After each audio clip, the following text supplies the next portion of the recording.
sama ngeliwet ya yang ya? Iya, Dengan ngeliwat ngeliwet sambil ngobrol-ngobrol. sambil ngobrol-ngobrol. Nah, jadi saya ada dua pertanyaan yang akan saya berikan ke Eyang. Setelah saya sudah memberikan pertanyaan itu, mari sama-sama kita dengarkan dan penjelasan dari Eyang. Oke Eyang, langsung aja. Ya. Yang pertama, pertanyaannya, sebenarnya gerhana bulan itu terjadi kapan sih Eyang? Itu yang pertama. Ya. Yang kedua, apa dampak dari gerhana bulan dalam kehidupan manusia dan alam sekitar? Ya. Oke. Pertama, gerhana ini memang ada dua pendapat. Kalau menurut BMKG, gerhana terjadi yaitu malam Sabtu pukul 12:30 sampai pukul 2:30 pagi ya. Biasanya karena gerhana bulan ini adalah hukumnya alam, jadi peristiwa ini gerhana itu bisa terjadi. Gerhana itu ada sebuah kekuatan yang bisa menarik air laut ke atas kemudian ditumpahkan.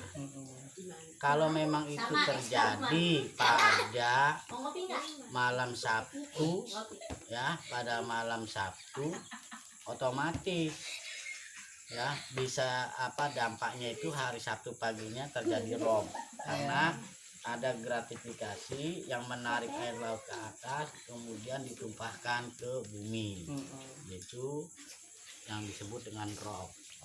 Kalau seandainya pertahanan tanahnya ini lemah, itu kemungkinan besar itu akan terjadi gempa besar. Nah, tapi dari semalam saya sampai sekarang belum ada tanda-tanda rob kayak gitu. Nah, kemungkinan besar dalam hitungan saya malam ini terjadi gerhananya dan besok akan terjadi banjir robnya. Kalau seandainya memang besok terjadi banjir rob ya, terjadi banjir rob ya kan, otomatis berarti gerhana bulan itu menarik air itu ya malam ini kayak gitu, dan besok banjir. Yang kedua, dampak dari gerhana bulan ini itu adanya angin yang sangat besar ya terhadap alam itu. Jadi kondisi air itu terombang-ambing oleh angin yang sangat besar sehingga dia terjadi rob. Karena angin yang sangat besar itu bisa mengefek terhadap gempa bumi, dan gempa bumi itu cukup besar. Nah, itu efek dampak dari gerhana bulan. Dan saya juga nggak tahu, biasanya ya kan masyarakat Islam khususnya Indonesia kalau mau ada gerhana ada himbauan untuk sholat gerhana, karena itu sangat sunnah muakkad, karena dampaknya sangat besar. Makanya setiap gerhana itu Islam itu mengajarkan supaya takbir. Kenapa harus takbir? Karena supaya manusia itu jangan takut terhadap alam, tapi takutlah kepada Allah. Walaupun apapun akibatnya, tsunami atau gempa bumi atau angin puting beliung, supaya manusia itu jangan takut kepada alam, tapi takutlah kepada Allah. Yang kedua, ya kan Islam itu mengajarkan ketika gerhana itu untuk sholat. Gitu. Sampai sekarang tidak ada himbauan untuk sholat gerhana. Seharusnya ketika sholat gerhana itu menganjurkan supaya umat Islam itu berdoa supaya selamat dari segala macam bencana alam yang diakibatkan oleh gerhana bulan itu. Ya tetap aja berdoanya kepada Allah. Yang ketiga, ada yang namanya gerakan sodako.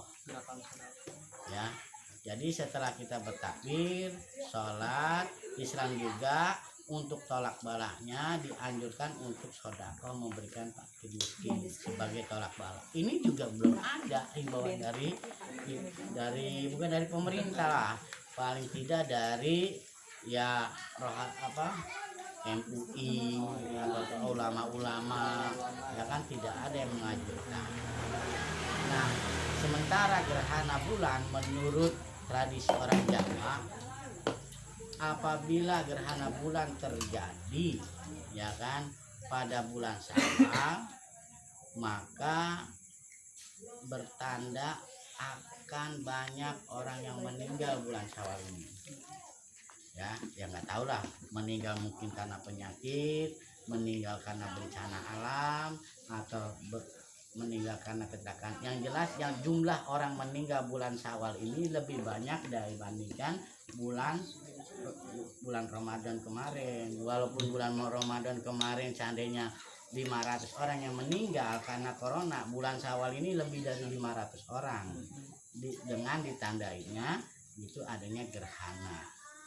Yang kedua, dalam primbon Jawa itu, apabila terjadi gerhana bulan pada bulan Syawal, itu tandanya banyak orang yang pengen kekuasaan.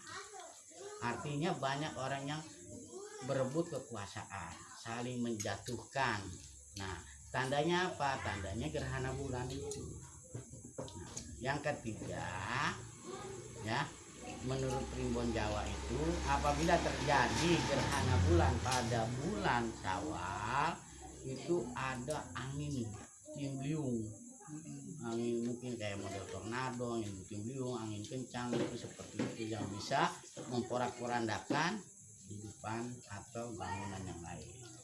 Ya mungkin itu saja barangkali yang semoga kita bisa mawas diri, walaupun kita jauh dari laut, walaupun kita jauh dari gunung, ya tetap waspada karena efeknya tetap aja gitu.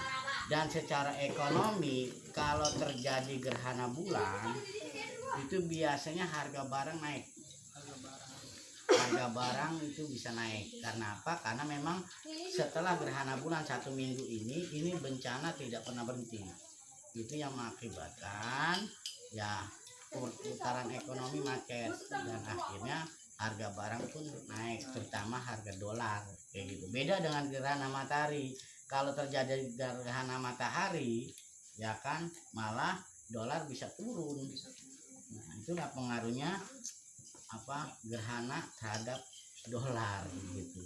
Pokoknya banyak banget gitu. Kalau seandainya memang itu memang sampai apa namanya, dalam Islam itu sampai seperti itu, apa bahayanya gerhana itu ya, sampai kita itu umat Islam disuruh takbir, disuruh sholat, disuruh berzakat, karena efeknya itu sangat besar buat kehidupan manusia. Itu saja Bapak Solah. Oke. Terima kasih Eyang Ibu. Teman-teman, jadi sudah dijelaskan dari 2 pertanyaan yang sudah saya berikan ke Eyang. Alhamdulillah ada pencerahan Eyang tentang gerhana bulan dan gerhana matahari.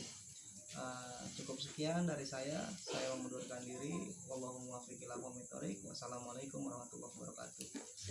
Langsung siarin terhadap lain di belakang. Diambil dulu Kan gambar dia semua. Ini enak yang nasi tuh yang lagi makan tuh.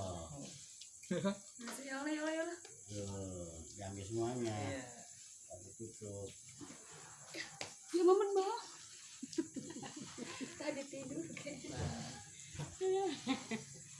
Ya tutup. Nasi udah centang nasinya.